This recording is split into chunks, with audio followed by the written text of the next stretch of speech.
El simposio tiene un título principal y es de los retos para la función notarial en un mundo globalizado.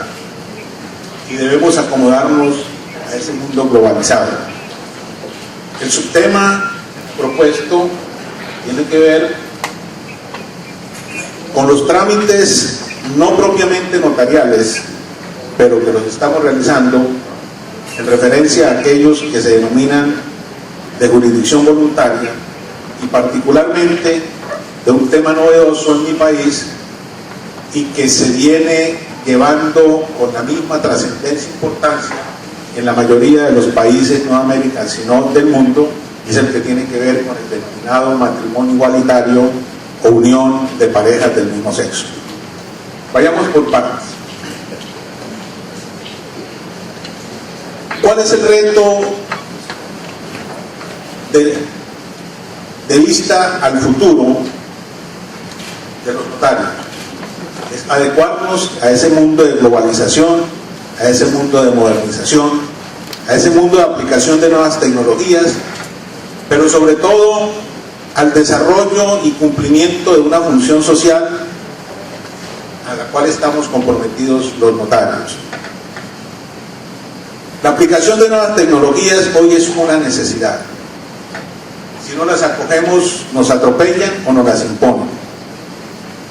No podemos hablar de esos teléfonos fijos que teníamos y esos primeros celulares que parecían una panela, cuando hoy tenemos unas miniaturas que nos permiten transmitir fotos en cuestión de segundos a cualquier parte del mundo. Y cuando un notario, con su toque de la firma electrónica, puede a cualquier hora del día autorizar una diligencia sin que el medio tecnológico lo vaya a suplir o lo vaya a desplazar. La desmaterialización de los archivos, de los protocolos, es una necesidad. Ya hoy tenemos que conservar los archivos no en microchip, no en discos duros, sino en la nube. Y el notario que no entra en esa compaginación, pues la tecnología lo va a atropellar. Yo veía el notariado francés, que es tan tradicional, tan clásico y en el mejor de las palabras tan conservador, cómo se hacían escrituras de diferentes ciudades donde un otorgante estaba en una y el otro en otra, y era el notario el que participaba y avalaba ese contrato. Hoy resulta imposible salir de un viaje de vacaciones o de un viaje de negocios con el efectivo en el bolsillo. Resulta imposible. Hay que acudir a esa tarjetica mágica que se llama la tarjeta de crédito. Y hoy necesariamente el notario tiene que adecuarse a la aplicación de esas nuevas tecnologías. La identificación biométrica. Ya la huella ha desaparecido, la huella de tinta, y tenemos que acomodarnos a ella. El documento electrónico es una realidad.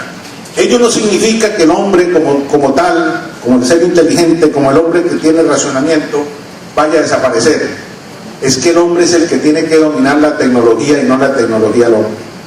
Eso simplemente para llamar la atención en el sentido de que en un mundo de globalización el notario cumple una función muy importante. Veamos la arremetida, por ejemplo, del Banco Mundial en todos los países de América. Veamos cómo un formato de ley sobre las garantías mobiliarias ha venido siendo impuesto de país en país en país, y entiendo que aquí en Perú están en el mismo proceso. A nosotros ya nos la aplicaron y estamos tratando de manejar los reglamentos de esa ley odiosa y antipática que conlleva fenómenos sociales como en México, donde el notario es el medio para quitarle la nevera, el televisor y la cama a ese deudor que lo único que tiene es un mueble como garantía para el pago de sus obligaciones. Por eso el notario es muy importante y todos los días tiene que tornarse más trascendental e indispensable. ¿Y cómo? Asumiendo ese reto de hacedor de paz. Lo dice nuestro presidente Daniel: el notario es un forjador de la paz, porque está acabando con los conflictos, porque está acabando con la controversia, porque está acabando con la desigualdad, porque es un mediador, porque es una persona imparcial.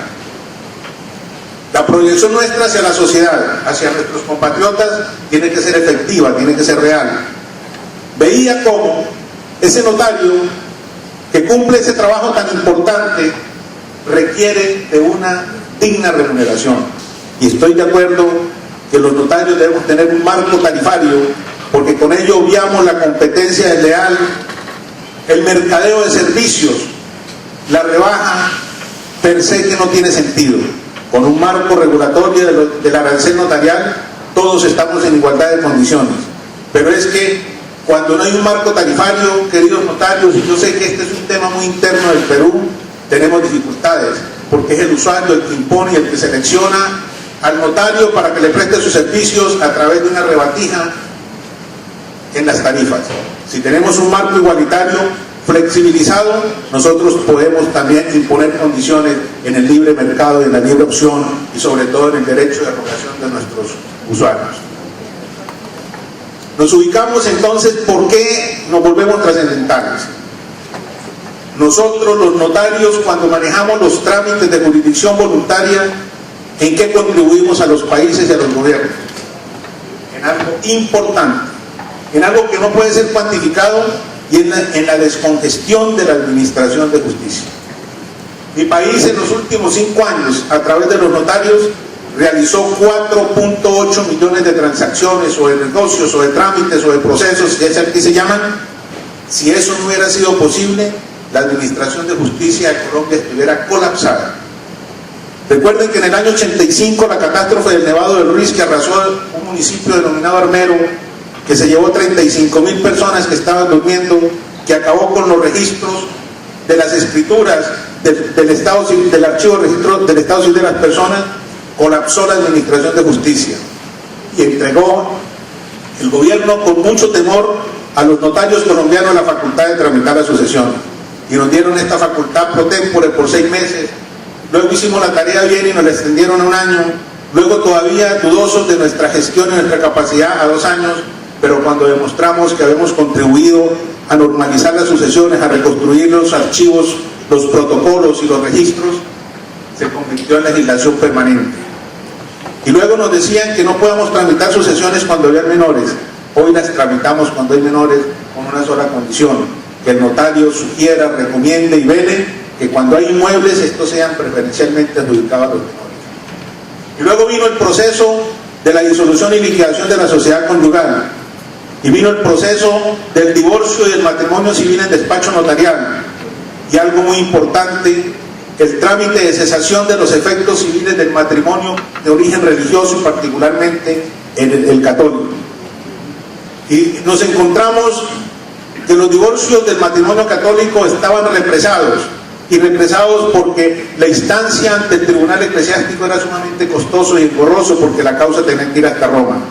Y hoy los notarios facilitamos ese proceso cumpliendo una función social, porque esas parejas, esas familias pudieron salir de esa situación engorrosa que la sociedad la censuraba, porque no tenían una opción de normalizar esa separación o ese divorcio.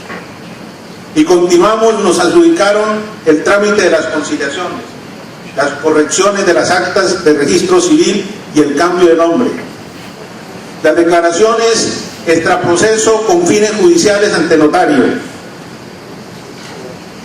la constitución y terminación del patrimonio de familia inembargable,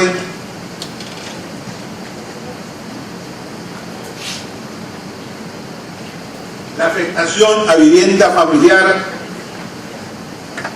la declaratoria de insolvencia de personas naturales no comerciantes, la reconstrucción de las escrituras públicas y la reposición de títulos, valores y de la primera copia que presta mérito ejecutivo, la ejecución de garantías mobiliarias, los remates en la parte final, la declaratoria de la unión marital de hecho y de la sociedad patrimonial de hecho, la formalización y solemnización de las uniones de parejas del mismo sexo, las capitulaciones matrimoniales, la protocolización de las diligencias del silencio administrativo.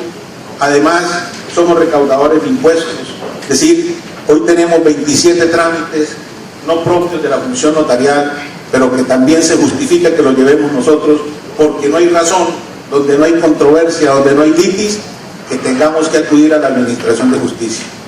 Y eso no es para pasar una cuenta de cobro a los gobiernos ni a los países, pero es para demostrar la capacidad del notario, la preparación del notario para contribuir a la administración de justicia, ese notario que tiene su oficina abierta con un consultorio jurídico 24 horas del día, ese notario que no tiene una segunda instancia para tomar decisiones, ese notario que tiene que estar preparado en todas las áreas del derecho para resolver el requerimiento de su usuario, del ciudadano corriente, y como se dice en Colombia, cuando uno le pregunta al usuario notarial para cuándo necesita eso, y en 2 palabras le responde: para allá.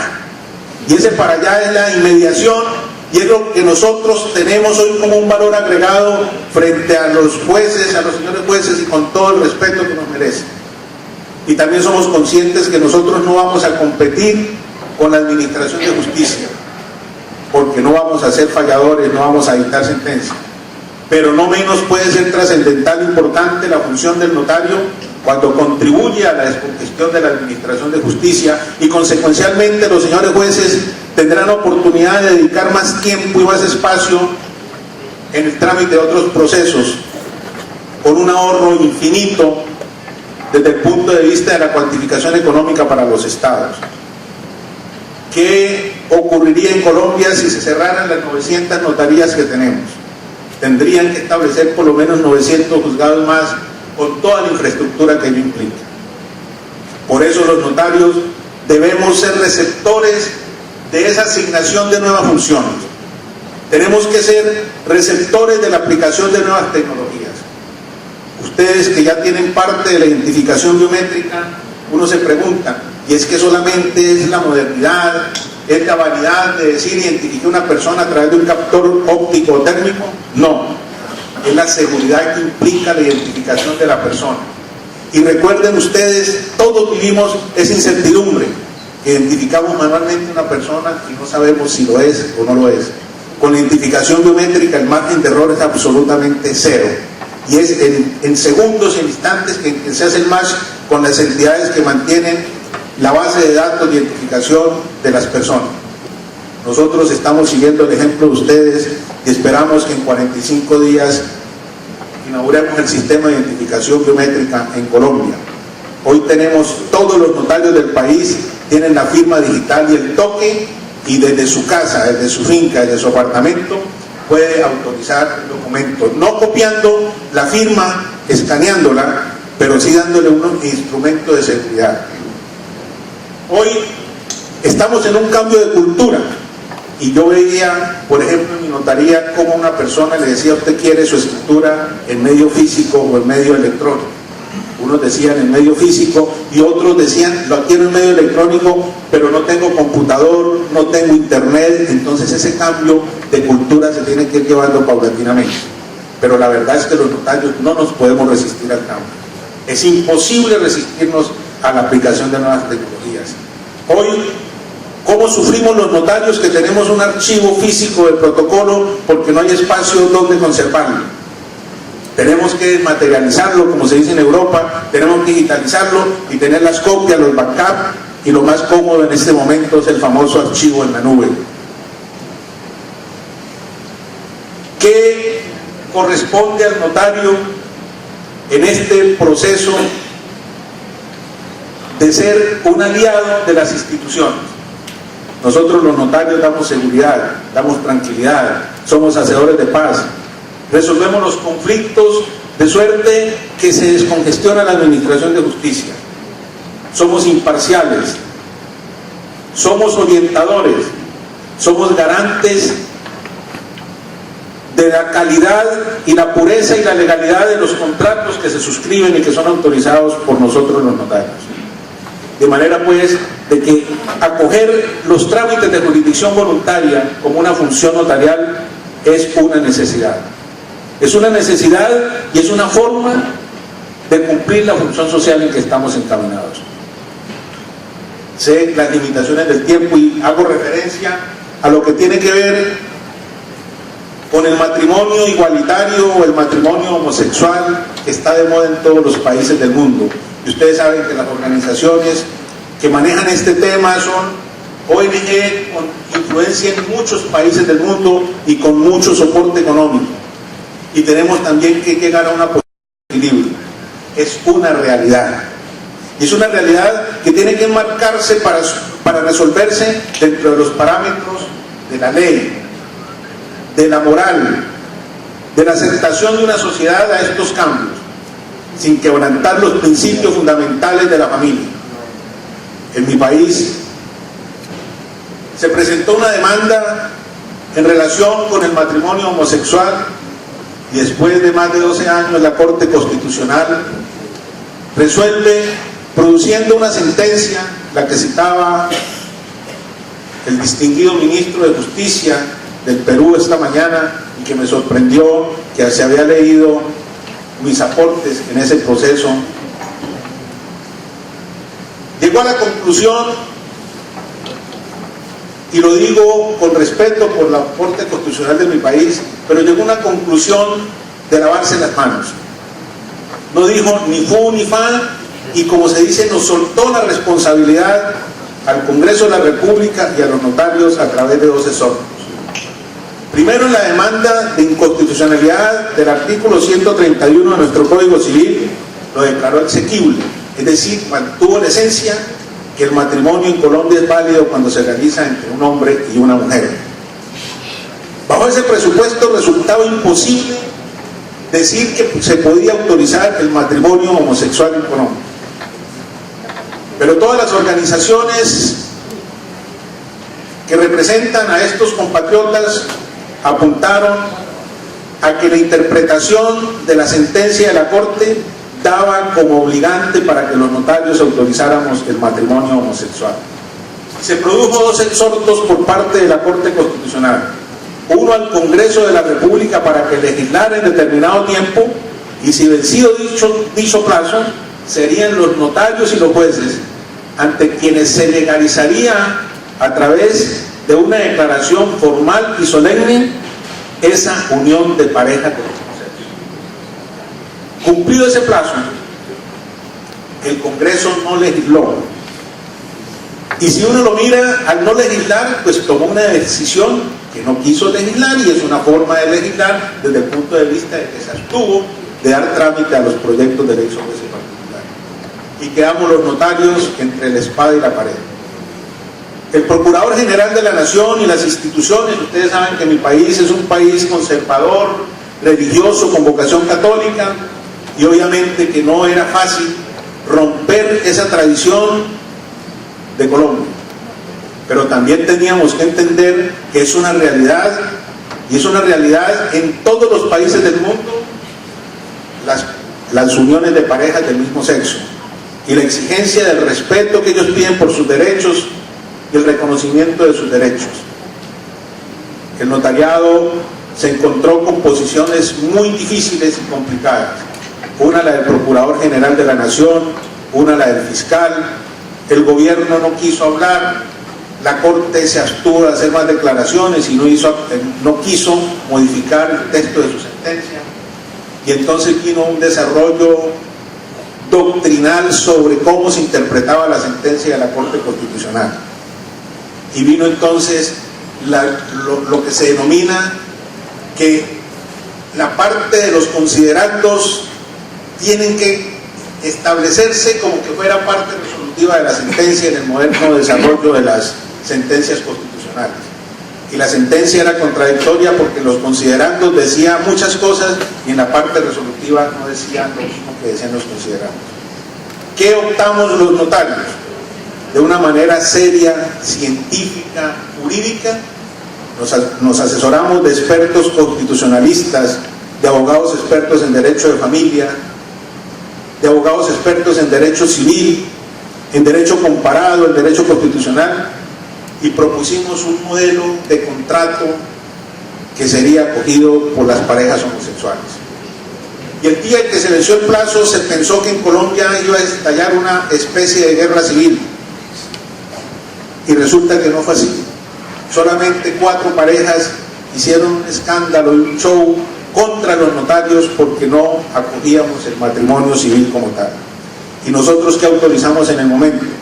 Es una escritura pública, es una declaratoria de voluntad solemne en la cual la pareja expresa su intención de tener una convivencia, de constituirse en pareja con una condición que resultó última hora.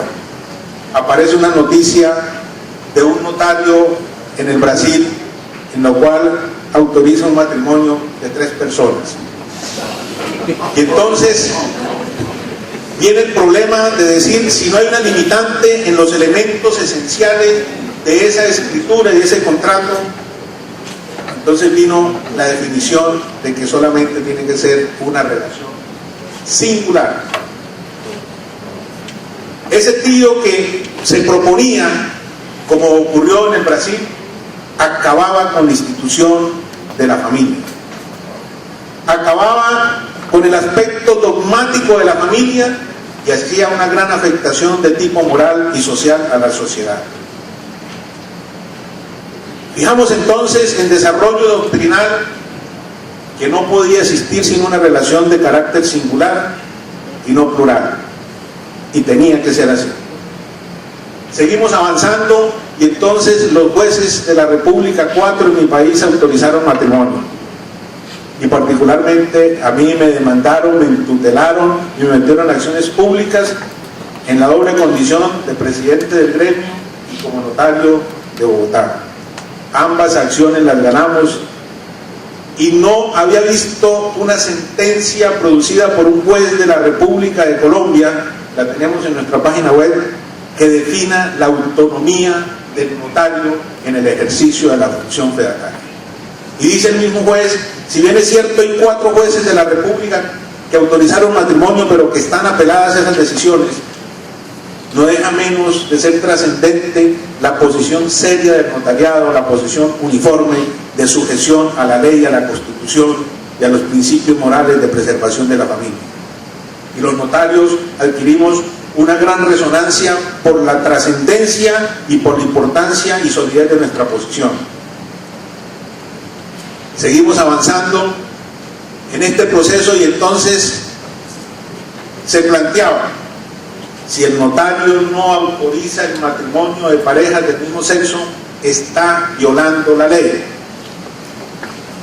Su gran amigo, querido presidente, el doctor Mario Fernández, en un genial estudio, precisó que esa relación de parejas del mismo sexo sí generaba la constitución o una forma de familia, y hasta allí no tenemos problema.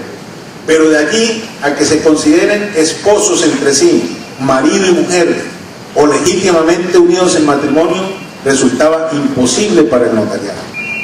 Por ello, esta fórmula justa para respetar y preservar los derechos de los homosexuales, pero también de respeto a la sociedad heterosexual, ha tenido acogida, y les cuento que con mi vicepresidente Denis, en visita que hicimos al señor presidente del Senado de Puerto Rico, dijo, tengo ese problema aquí también en mi país, y me dijo, la solución que ustedes le dieron me parece importante, y le enviamos el material, le enviamos la obra, y está trabajando sobre ello.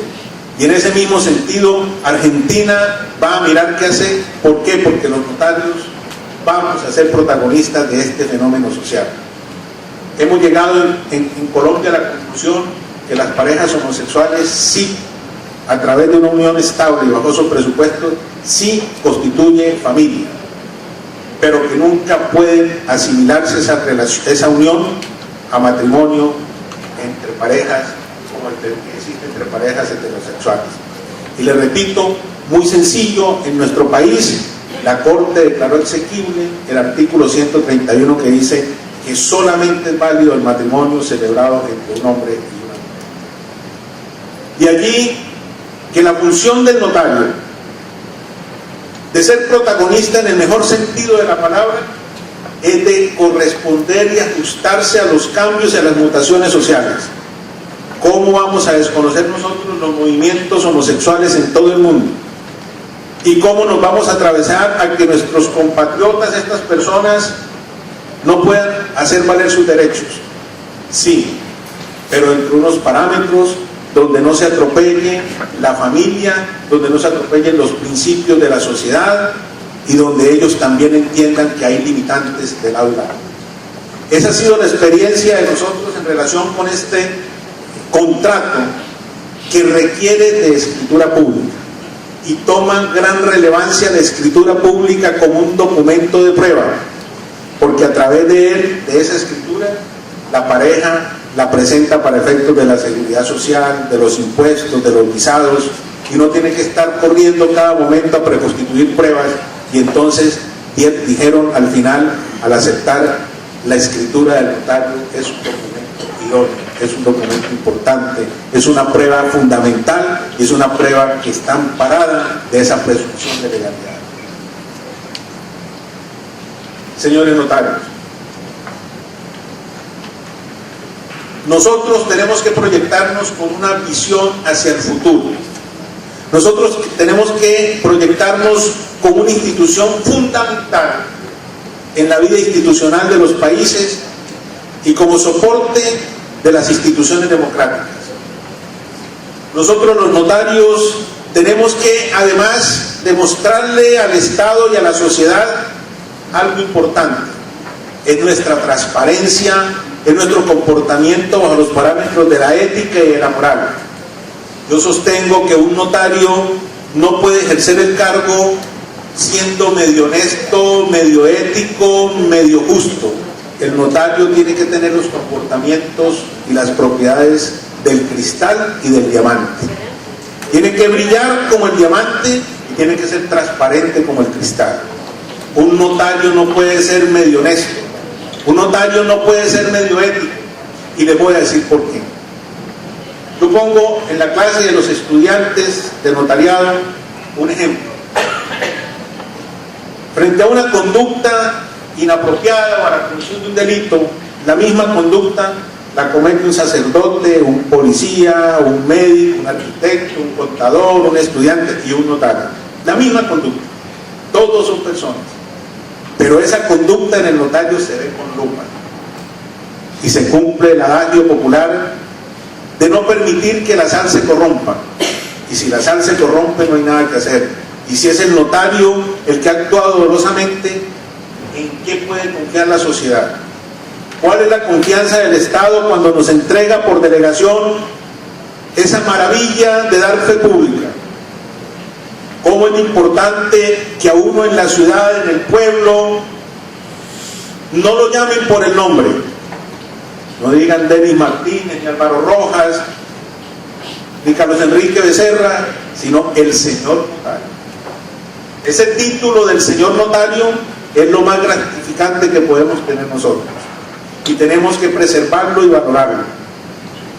Y en este momento, los notarios en mi país, donde estamos en un proceso de búsqueda de la paz, después de 60 años de conflicto con la guerrilla, con el narcotráfico, con el paramilitarismo, estamos dispuestos a hacer un laboratorio de paz permanente y estar preparados los despachos notariales y los notarios como tales para colaborar en la etapa del posconflicto. Y me anticipo a hablar del posconflicto porque tengo la certeza que nuestro presidente Santos logrará la paz para Colombia y consecuencialmente la tranquilidad para el hemisferio y para nuestros vecinos. Y los notarios seremos protagonistas no solamente en Colombia, sino en todo el mundo, de los procesos de paz. Yo veo con beneplácito y veo con orgullo y satisfacción el notariado del hermano país del Perú. Ustedes son importantes, tienen una gran trascendencia y proyección en el contexto americano. El notariado peruano es valioso. El notariado peruano tiene que consolidarse y tiene que estar aprovechando la coyuntura y los momentos para avanzar. Este foro, este encuentro, tiene una gran trascendencia aparte de la académica, es la trascendencia política.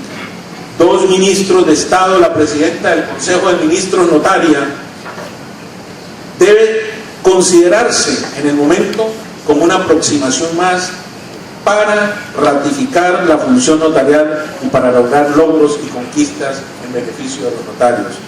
Presidente, ese trabajo que se está haciendo aquí desde el punto de vista político, de darle esa resonancia a la institución notarial, es fundamental. Esto sirve para frenar un poco las arremetidas del Banco Mundial de las cámaras de comercio.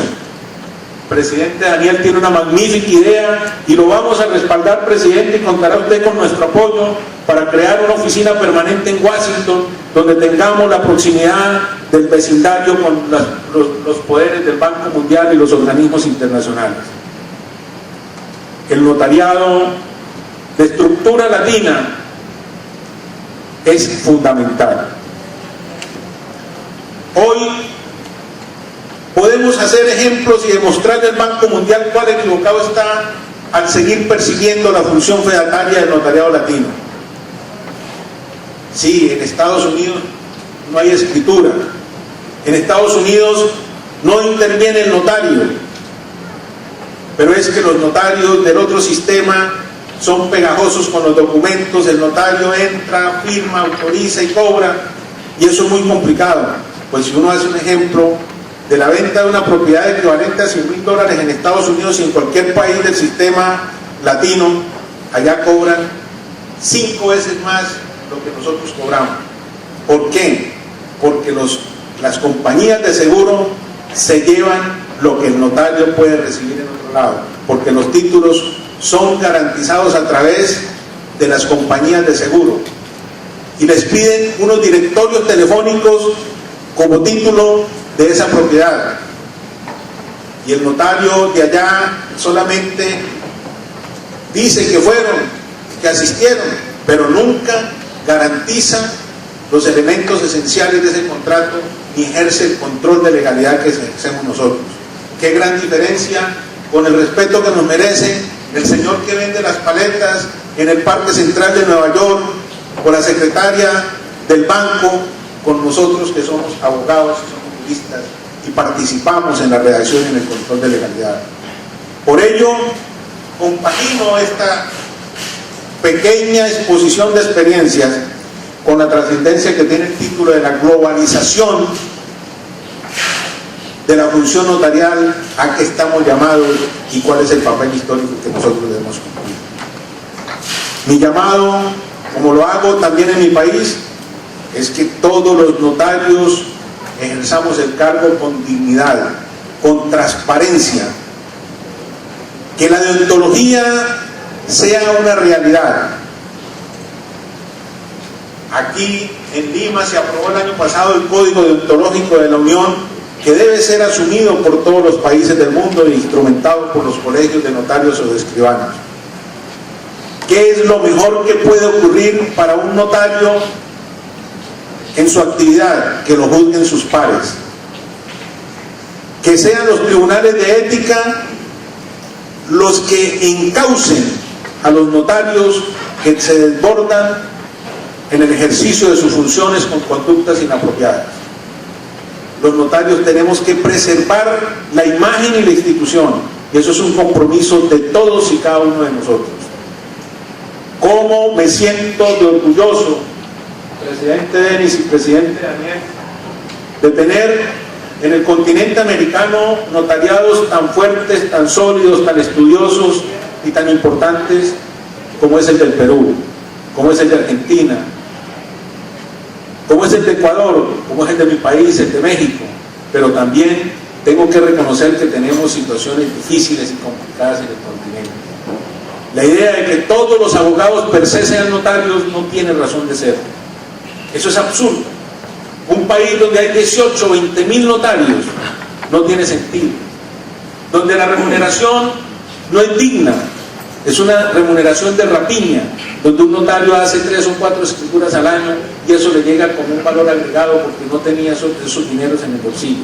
Ese no es el notariado que queremos. Nosotros queremos un notariado profesional, un notariado al cual se accede a través del concurso, de la oposición y de los méritos propios. Son ustedes, señores notarios del Perú, los llamados a respaldar la función fedataria, a protegerla, a cuidarla y a ejercerla con dignidad y con altura. Dios le pague.